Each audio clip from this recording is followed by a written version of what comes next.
नमस्कार, MG TV में आपका स्वागत है। मैं हूं पूनम शुक्ला। आइए चलते हैं खबरों की ओर। छत्तीसगढ़ के मुख्य विपक्षी दल भारतीय जनता पार्टी ने राज्य की कांग्रेस सरकार पर प्रधानमंत्री गरीब कल्याण योजना के अंतर्गत केंद्र से आवंटित चावल में अनियमितता बरतने का आरोप लगाया है। शुक्रवार को कुरुद में पूर्व मंत्री व विधायक अजय चंद्राकर के नेतृत्व में कारगिल चौक में 1 दिवसीय धरना प्रदर्शन किया गया। वहीं विधायक अजय चंद्राकर ने मीडिया से चर्चा करते हुए कहा कि वैश्विक महामारी कोरोना वायरस के समय में प्रधानमंत्री नरेंद्र मोदी द्वारा भेजे गए चावल में कांग्रेस सरकार ने बड़ा घोटाला किया है। भाजपा नेताओं ने कहा कि महामारी के दौरान प्रधानमंत्री मोदी ने सभी जरूरतमंदों को 2 महीने के लिए मुफ्त चावल देने का निर्णय लिया था। इसके बाद प्रधानमंत्री ने दिवाली तक सभी जरूरतमंदों को मुफ्त चावल देने की घोषणा की। उन्होंने आरोप लगाया है कि केंद्र ने चावल का आवंटन कर भी दिया, लेकिन अन्य तमाम केंद्रीय योजनाओं की तरह इसका लाभ भी राज्य में जनता तक नहीं पहुंच रहा है। वहीं पूर्व मंत्री अजय चंद्राकर ने कवर्धा मामले पर कहा कि मुझे कवर्धा जाने से रोका गया, कर्फ्यू लगाकर भाजपा के कार्यकर्ताओं पर कार्रवाई कर रहे हैं। जिन लोगों ने इस घटना को अंजाम दिया उसके लिए वह कोई कार्रवाई नहीं कर रहे हैं। इससे कांग्रेस सरकार पर सवाल खड़े हो रहे हैं।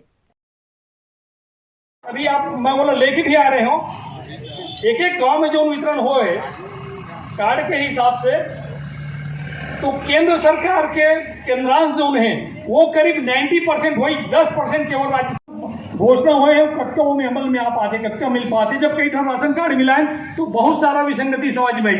4 व्यक्ति के परिवार है, वो 35 किलो पहले से मिले थे, 5 20 किलो जुड़ना चाहिए। नहीं से तो सब संस्था मंत्री तो कहाँ नौकरी देवो, एक जन बहाना कुदरत देला उपलब्ध करा दी, जिसमें यह हमेशा बच्चे के प्रयास करने वाले बात है। तो ये सब कमी लेकर देखना है। अभी जो ये बड़े काम आए, ये जो हर संस्था, हर सेल्समैन, जब आप जाके सोसाइटी में जाके देखो, युवा मतलब रोजगार देवो, निदेशक को 2500 रुपया के भत्ता देवो, आज तक वो में अमल नहीं हो पैसे वाले बात है। कई बार हमारे बात तक उठा, आप समझत हो, आप सब जानत हो, सब तक एक आवाज पहुंचे वाले बात है।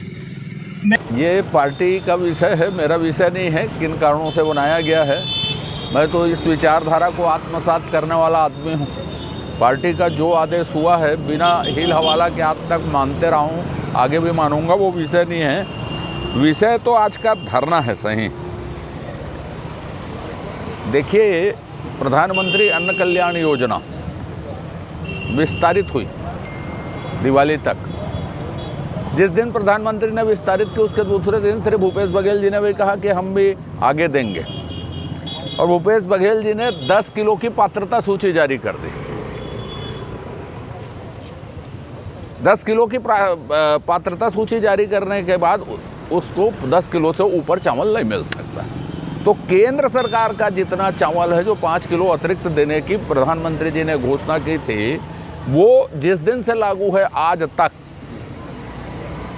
उसमें माननीय प्रदेश अध्यक्ष जी ने 1500 करोड़ रुपए घोटाले का आरोप लगाया है। इसी तरह चना वितरण में भी, जो केंद्र सरकार का विषय है, चना वितरण राज्य सरकार का भी विषय है। तो केंद्र सरकार के हिस्से को बचा के अपना हिस्सा बांट के भी उन्होंने लगभग 25 करोड़ रुपए इसमें बचाए हैं या घोटाला किए हैं, ये हम मान सकते हैं। ये समझ में नहीं आता, अपने आप को गरीबों की सरकार कहने वाली सरकार क्यों ऐसा कर रही है। जितना राशन केंद्र का है उतना देना चाहिए, उनके पास नहीं है तो उनको बता देना चाहिए कि साहब हम नहीं दे सकते। ये तो अनाज में हुआ, उन्होंने सेस लगा दिया कोरोना के नाम से। 1000 करोड़ रुपए आ गए होंगे अब तक सेस में। जिस विषय पर सेस लगाया जाता है उसी में खर्च किया जाता है। कोरोना सेस का खर्चा अभी उन्होंने 38 करोड़ रुपया दिया है आत्मानंदी स्कूल को। किसने उनको अधिकार दे दिया कि नियमों से बाहर जाकर आप इसको खर्च कर सकते हैं? इससे पहले उन्होंने पैसा दिया था गोठान में गोबर खरीदी करने के लिए इसी मद से। तो ये सरकार जो है कोई भी राशि है उसका दुरुपयोग कर रही है। तीसरी जो महत्वपूर्ण बात यह है, सिलगेर में जब 3 आदिवासियों की हत्या हुई, राष्ट्रीय राजमार्ग जाम करके बैठे थे, भारतीय जनता पार्टी का डेलीगेशन महेश गागड़ा के नेतृत्व में जा रहा था, उसको भूपेश बघेल की सरकार ने जाने नहीं दिया। यही भूपेश बघेल जी मोबाइल स्टैंड लेके लखनऊ एयरपोर्ट में बैठे थे, तो अपने साथ वो शायद मोबाइल स्टैंड लेकर भी चलते हैं और मोबाइल से संबोधित करने कहते हैं कि योगी सरकार बर्खास्त किया जाए, यहाँ लॉ एंड ऑर्डर नाम की चीज़ नहीं है। सिलेगर की घटना पहले की है, तो मेरे हिसाब से तो यदि इसको आधार माना जाता है तो भूपेश बघेल की सरकार को पहले बर्खास्त करना चाहिए। दूसरी बात, बर्खास्तगी में इसलिए बल मिलता है कि यदि मैं कल जा रहा था कवर्धा, कुर्द के लड़के भी वहाँ गिरफ्तार हैं, उनसे मिलने जा रहा था, कार्यकर्ताओं से मिलने जा रहा था, मुझे नगर पालिका की सीमा पर रोक दिया गया कि इससे आगे कर्फ्यू प्रभावशील है। मैंने कहा आप पत्रकारों को यहाँ तक आने दे सकते हैं तो हम लोग तो जनप्रतिनिधि, हमको भी पास दे दीजिए, हम लोग भी चल देंगे, आपकी गाड़ी में चल देंगे, आपकी गाड़ी में आ जाएंगे। लेकिन उन्होंने एक बात नहीं मानी, एक भी बात नहीं मानी और कर्फ्यू लगाकर सिर्फ और सिर्फ भाजपा कार्यकर्ताओं के ऊपर कार्रवाई कर रहे हैं। जिन कारणों से जिन लोगों ने इस घटना को अंजाम दिया उसके लिए वो कोई कार्रवाई नहीं कर रहे हैं। संतुष्टिकरण की नीति पर कांग्रेस की सरकार चल रही है। तो हम आज इस विषय को लेकर महामहिम राज्यपाल से अभी मिलने वाले हैं कि इसकी न्यायिक जांच की जाए। तो ये सरकार दारू बेचने वाली सरकार है, ये सरकार किसान विरोधी सरकार है। 3 साल निकल गए, बोनस का अता पता नहीं है कहीं पे, शराब लगातार बिक रही है, कानून व्यवस्था कहीं पे है नहीं, गृह मंत्री कहाँ पर है समझ में नहीं आता।